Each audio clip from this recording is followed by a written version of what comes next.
ये कहानी है ओडिशा की। ओडिशा जो कि अपनी संस्कृति, ट्रेडिशनल आर्ट्स और एंशिएंट टेम्पल्स के लिए पूरे देश में जाना जाता है। यहाँ के मंदिर ओडिशा की शान पर चार चांद लगा देते हैं। भुवनेश्वर जो कि ओडिशा की कैपिटल भी है, उसको सिटी ऑफ टेम्पल के नाम से भी जाना जाता है। पर क्या हो जब मैं आपको बताऊं कि इतनी रिलीजियस जगह पर भी कई हॉन्टेड किस्से दस्तक देते हैं। जिस तरह एक सिक्के के दो पहलू होते हैं, वैसे ही हर एक जगह के भी टू साइड्स होती हैं।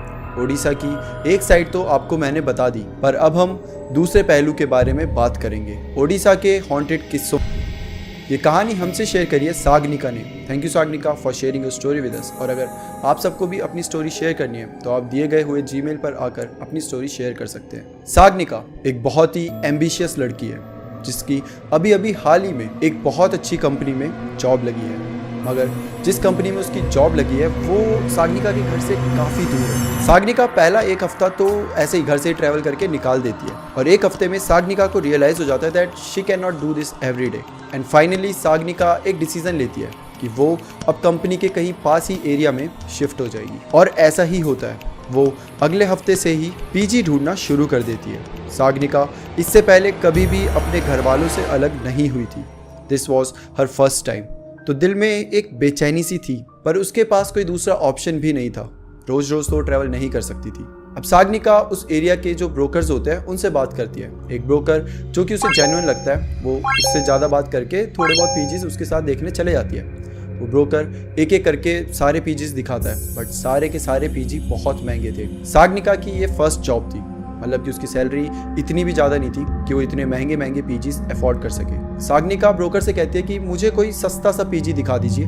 आपके पास कोई ऐसा पीजी नहीं होगा क्या जिसमें थोड़ा सा प्राइस कम हो, फैसिलिटीज़ ज़्यादा नहीं होगी, मैं मैनेज कर लूँगी, बट थोड़ा सा सस्ता हो बस। ब्रोकर थोड़ा सा सोचता है और फिर बोलता है कि मैम एक पीजी है मेरे पास, बट आई डोंट नो कि वहाँ रहना सही रहेगा या नहीं। जिस पर सागनिका बोलती है कि डोंट वरी, मैं मैनेज कर लूँगी, आप प्लीज़ मुझे वहाँ ले चलिए। अब ब्रोकर सागनिका को उस पीजी पर ले जाता है। सागनिका वॉज एक्सपेक्टिंग कि ऐसे कोई सस्ता सा पुराना सा पीजी होगा, क्योंकि ऑब्वियसली अगर सस्ता है तो उसकी मेंटेनेंस भी ज़्यादा कुछ खास नहीं होगी। बट जब सागनिका ब्रोकर के साथ जाती है तो उसके तो मतलब होश ही उड़ जाते हैं। वो पीजी बहुत ज़्यादा अच्छा था, बहुत मेंटेन्ड और काफ़ी अच्छे रूम्स, काफ़ी बड़े रूम्स थे। इनफैक्ट अभी तक जितने भी पीजी सागनिका ने टोटली देखे थे, ये वाला पीजी उन सबसे अच्छा था। सागनिका ब्रोकर को कहती है कि ये तो बहुत अच्छा पीजी है, आप श्योर हो कि इसके प्राइस कम होंगे? ब्रोकर सागनिका को बोलता है कि आप टेंशन मत लो, यहाँ के जो ओनर है मैं उन्हें जानता हूँ, मैं एक बार उनसे बात करके आता हूँ, तब तक आप ऐसे ही पीजी के उसके आसपास का एरिया का टूर ले लीजिए। ये जो पीजी था ये 3 फ्लोर का होता है, ground floor, first floor, second floor, third floor. हर फ्लोर में 6 रूम्स होते हैं और हर एक रूम में 2 लड़कियां अलाउड होती हैं। अब थोड़ी देर में पीजी के ओनर आते हैं। वो सागनिका को बताते हैं कि यहाँ पर बस एक रूम ही अवेलेबल है, आप वहीं शिफ्ट हो सकते हैं। सागनिका ओनर से पूछती है कि आपका पीजी तो एक्चुअल में बहुत सुंदर है और इतना कम प्राइस की। तो ओनर बताते हैं कि जो ब्रोकर है वो उनको जानते हैं और ब्रोकर ने बताया कि किस तरीके से सागनिका को अर्जेंटली नीड है, वो भी सस्ते में। तो ओनर ने बस हेल्प करने के लिए ये रूम सस्ते में सागनिका को दे दिया है ताकि वो आराम से यहाँ पर अपना टाइम स्पेंड कर सके। So all thanks to that broker, Saganika को अब एक अच्छा पीजी मिल चुका था, वो भी काफ़ी सस्ते में। अब सागनिका 3rd फ्लोर के सबसे कोने वाले रूम में, रूम नंबर 306 में शिफ्ट हो जाती है। जब सागनिका शिफ्ट हो रही थी तब काफ़ी लड़कियां सागनिका को घूर रही थी। शायद वो न्यू यहाँ पर आई है तो सब लोग ऐसे देख रहे हो कि आखिर ये कौन आ गया, ये कौन है, ये सब। तो सागनिका वो सारी चीज़ें इग्नोर करके बस अपने रूम में चले जाती है। वेल सागनिका अपने रूम में सेटल होने लग जाती है, चीज़ें यहाँ वहाँ रखती है, सब कुछ साफ करती है। करीबन 3 घंटे बाद अब वो सेटल हो चुकी है और देखते देखते पूरा दिन भी बीत चुका है, मतलब ऑलरेडी रात हो चुकी है।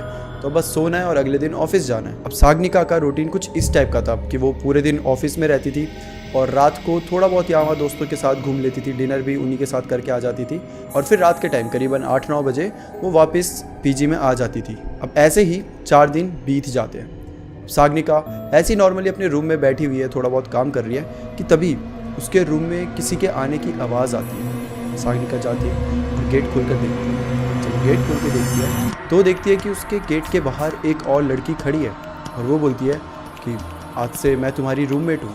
इसका मतलब कि अब से वो लड़की भी इसी रूम में शिफ्ट हो गई है। सागनिका काफ़ी खुश होती है कि फाइनली कोई साथ रहेगा। वो लड़की आती है और अपना सामान बेड के ऊपर रख देती है। सागनिका उससे उसका नाम पूछती है।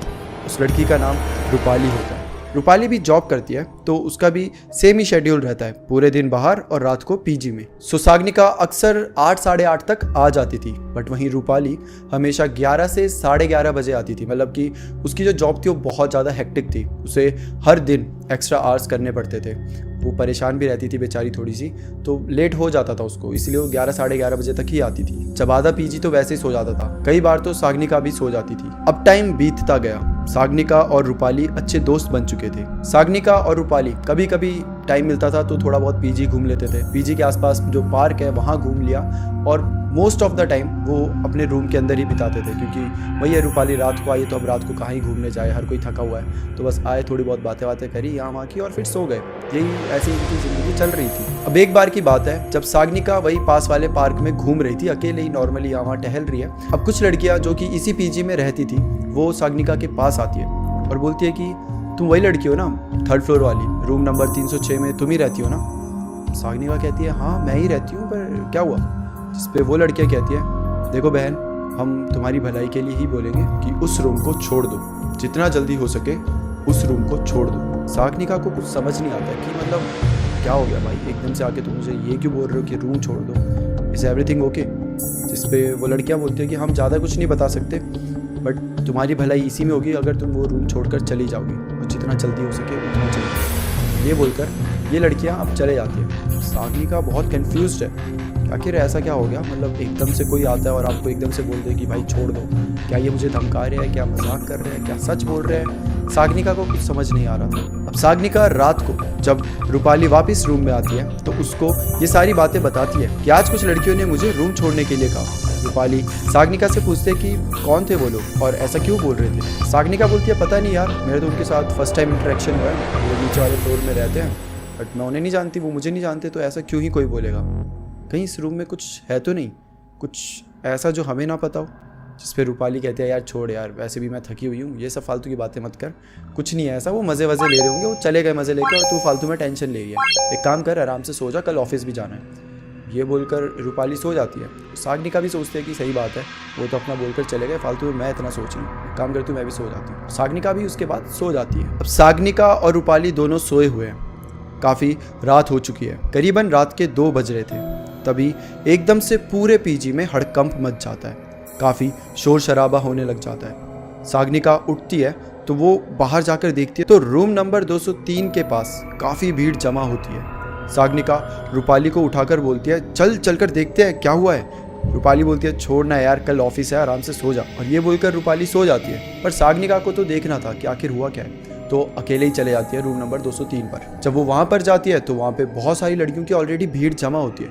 वो कुछ लड़कियों से पूछती है कि आखिर क्या हुआ, तो वो लड़कियाँ बताती है कि 203 नंबर में जो भी लड़की रह रही थी उसके साथ कुछ तो बहुत बुरा हुआ है। अब सागनिका थोड़ी अंदर जाकर उस लड़की को देखती है। जब वो अंदर जाकर देखती है सागनिका देखती है कि ये तो वही लड़की है जिसने कल मुझे वार्निंग दी थी। उस लड़की के मुंह से काफ़ी खून निकल रहा होता है और वो कुछ भी नहीं बोल रही होती, वो बस कांपे जा रही है, वो बिल्कुल शिवर कर रही है और ऐसे एकदम मतलब शॉकिंग स्टेट में है, ना वो कुछ बोल पा रही है ना हिल पा रही है, वो बस कांपे जा रही है एक जगह बैठे हुए। अब थोड़ी ही देर में जो पीजी के ओनर्स होते हैं वो भी वहाँ आ जाते हैं। वो आते ही उस लड़की से पूछते हैं बेटा तुम ठीक तो हो ना, तुम्हें क्या हुआ है और तुम्हारे पेरेंट्स को बुलाएं, सब कुछ ठीक है ना। जैसे ही ओनर उस लड़की से ये सब पूछते हैं वो लड़की एकदम वहाँ रोने लग जाती है। वो रोने लग जाती है और रोते रोते बताती है कि वो यहाँ पर आई थी, मैंने अपनी आंखों से उसे देखा, वो मेरे सामने ही खड़ी थी, वो सच में है, वो यहाँ पर है।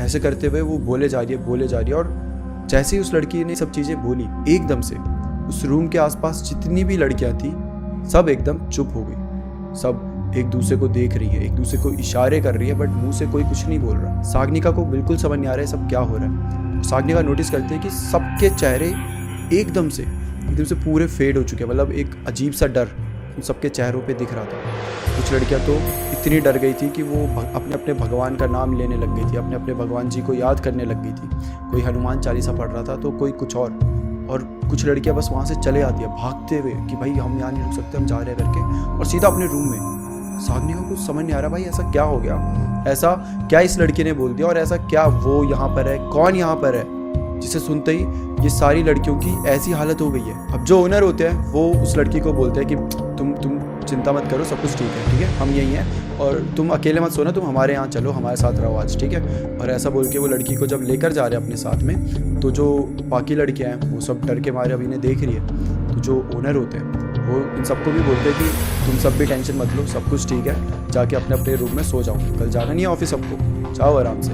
ऐसे बोल के फिर ओनर भी चले जाते हैं, बाकी लड़कियां भी अपने अपने रूम में जा रही होती हैं। जब सब जा रहे होते हैं तो सागनिका के बगल में जो लड़की खड़ी होती है वो सागनिका उससे पूछती है, बहन ऐसा क्या हुआ यहाँ पर, मतलब कुछ समझ नहीं आया मुझे, और ये क्या बातें कर रहे थे, तुम मुझे कॉन्टेक्स्ट बता सकती हो थोड़ा सा, आखिर सब इस तरीके से एक्ट क्यों कर रहे हैं जैसे इन सब ने भूत देख लिया। फाइनली वो जो लड़की है वो सागनिका को फिर एक स्टोरी सुनाती है। वो लड़की बताती है कि आज से 4 महीने पहले यहाँ पर एक लड़की रहा करती थी जो कि ऑफिस में इंटर्न थी। वो लड़की काफ़ी ज़्यादा परेशान रहा करती थी, उसके ऑफिस बहुत ज़्यादा हेक्टिक था, कई घंटों तक उसको एक्स्ट्रा काम करना पड़ता था, जिसकी वजह से वो पीजी में लेट आया करती थी। पीजी में पहले एक रूल था कि कोई भी पीजी में 9 बजे के बाद एंटर नहीं कर सकता, पर वो हमेशा 11 साढ़े 11 बजे ही आया करती थी, जिसके कारण उसको हर बार जो गार्ड्स थे उनसे सुनना पड़ता था। वो बेचारी बहुत परेशान रहती थी, सुबह ऑफिस का झमेला और फिर रात को पीजी का। उसकी पर्सनल लाइफ में भी कुछ तो प्रॉब्लम्स थी, क्योंकि उसके चेहरे पे ये साफ साफ दिखता था। वो इतनी परेशान रहने लगी थी कि ना तो वो किसी से बात करती, ना तो कभी हंसती, हमेशा अपने रूम के अंदर ही पड़ी रहती थी। एक रात को हम सबको बड़ी जोर से आवाज़ आती है कुछ गिरने की। रात के सन्नाटे में वो आवाज़ इतनी जोर से गूंजी थी कि सब लड़कियां बाहर देखने आ गई थी, और वो आवाज़ रूम नंबर 306 से आई थी। जब हम सब दौड़कर देखने गए तो हमने देखा कि उस रूम में उस लड़की का शरीर पड़ा हुआ था, बिल्कुल बेजान। वो लड़की मर चुकी थी। पूरे पीजी में लड़कियां चिल्ला रही थी, रो रही थी। फिर ओनर्स आते हैं और वो उस लड़की को वहाँ से ले जाते हैं। देखते देखते ये बातें सब भूलने लग जाते हैं। सब ने अपनी लाइफ में मूव ऑन कर लिया था और फिर से सब लड़कियां अपने अपने रूम में खुशी से रहने लगी थी। बट एक रात की बात है जब कुछ लड़कियों ने कंप्लेंट करी कि उन्हें कुछ तो आवाज़ें सुनाई देती हैं। लड़कियों ने बताया कि उनको आवाज़ आती है कि किसी ने तो मेन गेट खोला है। रात के 11 साढ़े 11 बजे ये आवाज़ शुरू होती है। मेन गेट खुलता है, कोई एंटर करता है, किसी के चलने की आवाज़ें आ रही है। वो 3rd फ्लोर तक जाता है और 3rd फ्लोर से एकदम कोने वाले रूम तक जाता है। ये आवाज़ पूरी आ रही है, मतलब कोई नीचे से आ रहा है, 3rd फ्लोर तक गया और वहाँ से फिर लेफ़्ट साइड चला गया। और 3rd फ्लोर में जो कोने वाला रूम है, यानी कि रूम नंबर 306 है, उसका दरवाज़ा खुलता है और फिर वापस से बंद हो जाता है। ये आवाज़ इन लड़कियों ने करीबन 3-4 बार सुनी थी। जब 3-4 बार सुनी तो इनके अंदर डर बैठ गया, क्योंकि सबको पता था 306 नंबर में क्या हुआ है। तो ये सारी लड़कियां कंप्लेंट कर देती हैं। जब कंप्लेंट करती है तो ये बात पूरे पीजी में फैल जाती है। शुरू में सब मजाक उड़ाते कि अरे ऐसा कुछ नहीं होता, तुम्हें ज़्यादा डर लग गया ये वो। बट धीरे धीरे हर कोई ये आवाज़ सुन लेता है, सबको ये आवाज़ें सुनाई देने लग जाती है और धीरे धीरे सबको विश्वास हो जाता है कि रूम नंबर 306 में कुछ तो गड़बड़ है। वहाँ अभी भी उस लड़की की आत्मा है जो कि अभी भी रात के 11:30 बजे आती है और फिर अपने रूम तक जाती है। सबको इतना डर लगने लगा था जिसके कारण ओनर ने उस रूम को बंद कर दिया था, और यही कारण था जिस वजह से उस रूम में कोई भी नहीं रहता था, उस पर हमेशा ताला लगा रहता था। सागनिका जब ये सब सुन रही थी तब उसकी आंखों के सामने तो मानो कि अंधेरा छा रहा था, क्योंकि ये जिस रूम की बात हो रही थी उसी रूम में तो सागनिका भी रहती है। सागनिका उस लड़की से पूछती है कि आखिर उस लड़की का नाम क्या था जिसकी यहाँ मौत हुई थी, जिसकी यहाँ आत्मा घूम रही है। और फिर वो बताती है कि उस लड़की का नाम था रूपाली।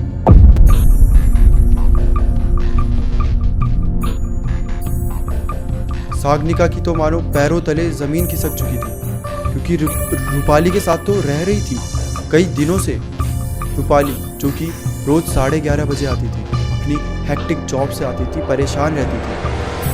सागनिका को समझ ही नहीं आ रहा था, उसे वो प्रोसेस ही नहीं कर पा रही थी कि ऐसा कैसे हो सकता है। जिस लड़की को वो अपना दोस्त मानती है, जिसके साथ वो अपना पूरा टाइम बिताती है, वो इंसान ही नहीं है, वो तो आत्मा है, वो तो भूत है। How is this even possible? ऐसा कैसे हो सकता है कि मतलब तुम भूत के साथ रह रहे हो? सागनिका इस बात से बहुत ज़्यादा डर जाती है, इतना कि वो पूरी रात उस लड़की के साथ ही बिताती है जिसने उसे पूरी स्टोरी सुनाई होती है। फिर जब सुबह होती है तब वो ओनर के पास जाकर ये सारी बातें बताती है कि रूपाली अभी भी वहीं है, ओनर को जब ये सब चीज़ें पता चलती है तो वो भी परेशान हो जाता है। उसको एक्चुअल में ये लगता था कि ये सब बातें मनगढ़ंत है, लोग बस कहानियाँ बना रहे हैं और उनको बस डर है, इस वजह से ऐसा कर रहे हैं। बट ठीक है, लड़कियों में इतनी ज़्यादा बातें फैल गई थी इसलिए उसने इस रूम को बंद कर दिया था। बट वो कभी भी खुद से नहीं मानता था कि यहाँ ऐसा कुछ है। बट आज जब सागनिका ने ये सारी चीज़ें बताई तो ओनर भी दंग रह गया था कि ऐसा कैसे हो सकता है। मेरे को तो लगता था कि ये सब कहानी है। ओनर एक अच्छी औरत थी, मतलब बेसिकली एक कपल थे, हस्बैंड और वाइफ के, और जो अभी सागनिका जिसे बता रही है वो वाइफ को बता रही है। और उसे बहुत बुरा लग रहा है कि उसकी वजह से सागनिका को इतना ट्रॉमा झेलना पड़ा। क्योंकि जब सागनिका ये सब बता रही थी उसकी हालत अगर आप सबने देखी होती तो आप मतलब विश्वास नहीं कर पाते। उसके पसीने गिरे जा रहे हैं, वो रो रही है, मतलब रो भी नहीं पा रही वो बस बताना चाहती है। वो उसके अंदर गुस्सा है, उसके अंदर फ्रस्ट्रेशन है और उसके अंदर बहुत ज़्यादा डर है। उसको एक्चुअल में समझ नहीं आ रहा था कि उसके उस टाइम पे क्या इमोशंस थे। वो कैसे कैसे करके जब ओनर को ये सब बताती है, ओनर उससे माफ़ी मांगते हैं और बोलते हैं कि आज के बाद मैं इस रूम में कभी भी किसी को नहीं आने दूंगी। और ओनर सागनिका से एक पैसा नहीं लेते, मतलब कि इस महीने का तो नहीं लेते हैं और जो पिछले महीनों के थे वो भी सागनिका को दे देते हैं और बोलते हैं बेटा हमने ये सब जानबूझ के नहीं किया, ट्रस्ट मी, हमें अगर थोड़ा सा भी आइडिया होता तो हम तुम्हारे साथ ये सब नहीं करते। और हम उन सब चीज़ों को दूर तो नहीं कर सकते, बट हम चाहते हैं कि तुम आराम से ये सब पैसे रखो और कहीं अच्छी जगह जाकर शिफ्ट हो जाओ। और हो सके तो प्लीज़ हमारे पीजी के बारे में किसी को बताना मत, ये किस्सा किसी को बताना मत, क्योंकि अगर तुम ये सब बताओगी तो हमारे पीजी में आगे से कोई भी नहीं आएगा और हमारे पास भी सिर्फ यही है रोज़ी रोटी। तो प्लीज़। सागनिका भी उनकी बातें समझती है, उनके इमोशन समझती है और बोलती है कि ठीक है मैं किसी को नहीं बताऊंगी, आप ज़्यादा टेंशन मत लीजिए। वो पैसे लेकर अब चले जाती है और एक अच्छी से पीजी में शिफ्ट हो जाती है। सागनिका अब ये गलती दोबारा कभी नहीं करेगी कि कहीं सस्ता पीजी मिल जाए, ये मिल जाए, वो मिल जाए। अगर कोई बहुत ज़्यादा सस्ता मिल रहा है तो आगे से सागनिका हमेशा ध्यान देगी कि ऐसा क्यों कोई मुझे इतना सस्ता पीजी दे रहा है, आखिर क्या रीज़न है इसके पीछे। एक सस्ते पीजी लेने की वजह से सागनिका को ज़िंदगी भर का ट्रॉमा मिल चुका है। ऑल्दो अब सागनिका के साथ कुछ नहीं होता। उस दिन के बाद ना तो उसे रूपाली कहीं दिखी, ना तो उसके साथ कुछ गलत हुआ। बट एक चीज़ है जिससे सागनिका कभी बाहर नहीं आ पाएगी, वो है ये यादें जो सागनिका को रोज़ हॉन्ट करेगी कि कैसे वो एक आत्मा के साथ रह रही है, कैसे वो एक आत्मा को अपना दोस्त मान रही है। सागनिका का बताना है कि अब तो उसे कुछ रियलिटी लगती ही नहीं है। अब वो जितने भी लोगों से मिलती है उसे ऐसा लगता है कि कहीं ये भी वैसे तो नहीं, कहीं ये भी कोई आत्मा तो नहीं है, कहीं ये सच है ना सब कुछ। सागनिका कुछ समझ ही नहीं आता और उसे टाइम लगेगा इन सब चीज़ों से ओवरकम करने में। ये जो बातें हुई थी करीबन 4 महीने पहले हुई थी, तो अभी इतना ज़्यादा टाइम नहीं हुआ है, वो धीरे धीरे ओवरकम कर रही है। आई जस्ट होप कि सागनिका जितनी जल्दी हो सके उतनी जल्दी ओवरकम कर सके। So that's it for today guys. फिर मिलते हैं हम किसी और टॉपिक के साथ, तब तक के लिए bye bye and take care.